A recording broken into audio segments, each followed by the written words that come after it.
Hello everyone, কেমন আছেন? আমরা ভালো আছি। আজকে অনেক বেলা হয়ে গেছে,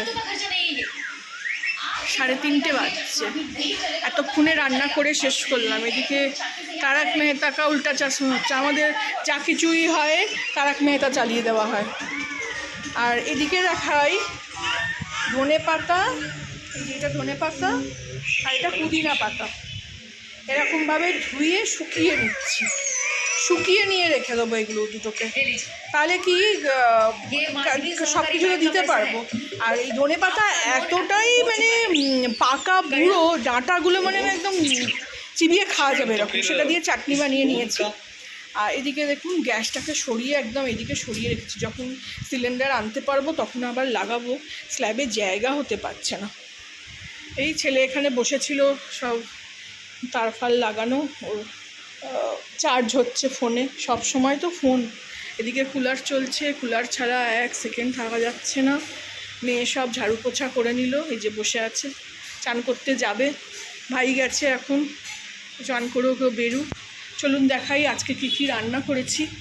আজকে রান্না অল্প মানে এক পদই রান্না করেছি, মানে গরমে আর করতে পারছি না। আর এবারে তো বাজার আমি করিনি, ওরা বাজার করেছে।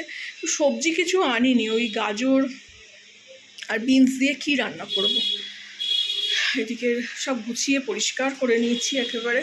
আমার তো রান্না করতে করতে সব একদম পরিষ্কার করে নিই, আমার ফেলে রাখলে ভাল লাগে না। প্রথমেই দেখাই চাটনি করেছি আজকে অনেক দিন পর। টমেটোর চাটনি করেছি, খেজুর আমসত্ত্ব না, খেজুর আর কিশমিশ দিয়ে। খুব সুন্দর গাঢ় রঙটা হয়েছে।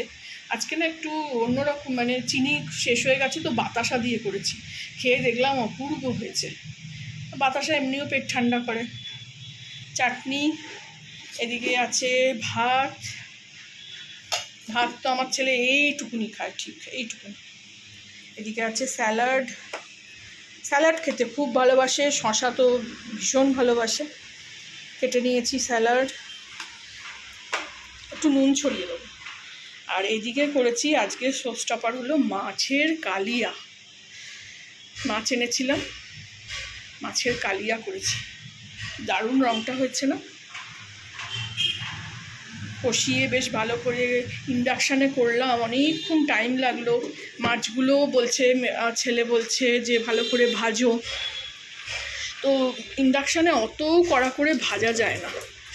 তো এই মানে গরমের চোটে থাকা যাচ্ছে না, সর্বক্ষণ এই দরজাটাকে খুলে রাখতে হচ্ছে। এদিকে এই যে গাছ সব, কালকে না জল দিইনি, কালকে একটুখানি গ্যাপ গেছে, সব জল ছিল ভর্তি ভর্তি। এইদিকে লেবু গাছটা বেশ ভালো হচ্ছে। আর এদিকে অপরাজিতা গাছটাও দেখুন উপর ধরে নিয়েছে, এটারও পাতা বেরোচ্ছে। কালকে তুলসী গাছটাকে না একটু কাটিং করে দিয়েছি, আর ওই তুলসী পাতা দিয়ে চা খেয়েছি। তুলসী পাতা ফেলতে ভালো লাগে না। প্রচণ্ড রোদ্দুর, একটু মেঘলা করেছিল কিন্তু আবার সেই রোদ্দুর হয়ে গেল, মানে হাওয়া বাতাস কিচ্ছু নেই। চলুন আপনাদের সঙ্গে একটা ছোটো করে ব্লগ শেয়ার করলাম আজকে কি করলাম। ভালো লাগলে আমার চ্যানেলটাকে একটা লাইক, শেয়ার অ্যান্ড সাবস্ক্রাইব করে দেবেন। এতক্ষণ যারা দেখলেন অবশ্যই একটা লাইক করবেন। Thank you for watching.